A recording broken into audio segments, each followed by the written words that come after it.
Oké, Hans Theeuwen, cabaretier. Angela Merkel staat toe dat een Duitse komiek vervolgd mag gaan worden.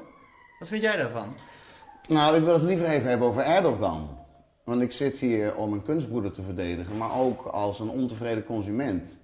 Want ik ken Erdogan nog uit de tijd dat hij een jongenshoertje was in een bordeel in Istanbul. En ik kwam daar regelmatig, omdat ik soms ook homoseksuele stoom moet afblazen. Ik vind dat heel normaal. En het was gewoon een heel goed, mooi, hygiënisch bordeel. En dan liep hij daar rond in een kort jongenshoerenbroekje. En een beetje te lonken. En op een gegeven moment dan ga je voor stag. Dus oké, ik ga mee met hem naar dat kamertje. Meneer Erdogan laat zich eerst uitgebreid oraal door mij bevredigen. Ik moet hem anaal stimuleren. En op het moment dat dan het moment aangebroken is dat ik een keer bevredigd mag worden, waar ik voor betaald heb, is het in één keer van, oh nee, ik doe wel een toneelstukje. En ik zit ernaar te kijken en ik denk, ja, als ik iemand nodig heb die met een varkensmasker op tafel schijt, dan kan ik net zo goed mijn moeder vragen, toch? Die doet dat zo. Die is ook zo gek als een deur, maar daar lult niemand over, weet je wel. En als ik er wat van zeg, dan ben ik een slechte zoon.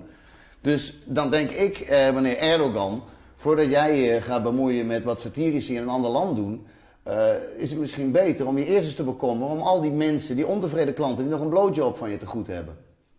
En dit is echt gebeurd?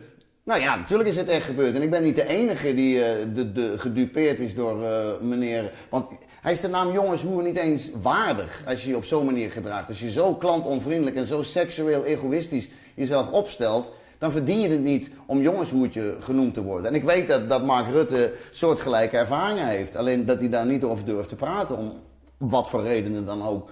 Maar ik ben dus verontwaardigd, ja. Dit is natuurlijk een sketch à la die van de Dit Duitse is geen sketch, komiek. dit is gewoon echt gebeurd. Dit is geen satire. Dit heeft met satire helemaal niets te maken. Net als dat de activiteiten van Erdogan helemaal niets met prostitutie te maken hebben, maar wel heel veel met seksueel egoïsme.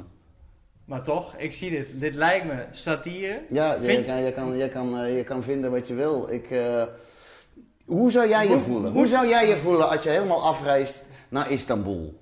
Om daar eens in de zoveel tijd jezelf over te geven aan een andere geaardheid dan die normaal gesproken usance is in je leven. Wat toch al de nodige spanning met zich meebrengt. En dat je dan op zo'n moment belazerd wordt. Eigenlijk gewoon, jij betaalt! Hij had mij wel geld kunnen betalen. Waarom betaalt hij mij niet? Waarom moet ik geld betalen? What the fuck? Moet dit allemaal kunnen? Moet je dit allemaal mogen zeggen, vind je? Ik vind dat iedereen op een normale manier zijn werk moet doen. Een satiricus maakt satire. Een jongenshoertje bevredigt mannen. En een politicus probeert het land te besturen. En als dat door elkaar heen gaat lopen, dan krijgen we een kliederboel. Ja, je wil hiermee iets zeggen, dat is duidelijk. Nou, ik zeg wat ik zeg. Maar waarom is er geen orgaan waarin je als ontevreden hoerenloper terecht kan als je op zo'n manier gedupeerd wordt? Waarom bestaat dat niet? Ben je bang dat Erdogan nu ook jou gaat aanklagen hier? Nou, dat moet hij vooral doen. Dan speur ik al die mensen op die nog iets van hem te goed hebben. En dan zullen we eens kijken wie er aan het langste eind trekt. Maar ben je er bang ik voor? heb in elk geval een behoorlijk lang eind van hem zitten trekken. Dat heeft mij niks gebracht, in elk geval. Helemaal niets. Helemaal niets. Het is toch te gek voor woorden. Dat je geld uitgeeft, dat je een vliegticket koopt en dat je dat allemaal doet. En dat je dan zo genaaid, werk maar genaaid, zou ik bijna zeggen. Niet eens genaaid wordt. Maar dit is het beledigen van een bevriend staatsman. Nou, dit is gewoon een hoerenloper die voor zijn rechten opkomt. Ben je niet bang dat hij nu ook... Ik ben zo bang.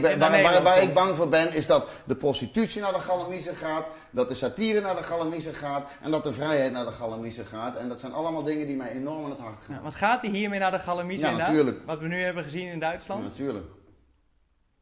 Ga jij daar ook je gedrag door aanpassen? Nou, duidelijk niet. Ik heb hier bijvoorbeeld een jong hert. Dat staat hier verder los van. Maar snap je, die is hier wel. En die blijft hier. En die blijft hier gewoon, Erdogan, weet je wel. En dan kan meneer Erdogan zich nog zo egoïstisch gedragen. Ik zorg voor mijn dieren, ook al zijn ze niet echt. Ja, maar wat dus duidelijk is, jij laat je mond niet snoeren door wat Erdogan nu bij een Duitse komiek heeft. Ik heb mijn mond gebruikt voor meneer Erdogan. En het wordt tijd dat hij zijn mond eens een keer gebruikt. En op de manier zoals beloofd wordt als je zo'n etablissement binnenloopt. Oké, nou, dat is duidelijk lijkt me. Altijd mij.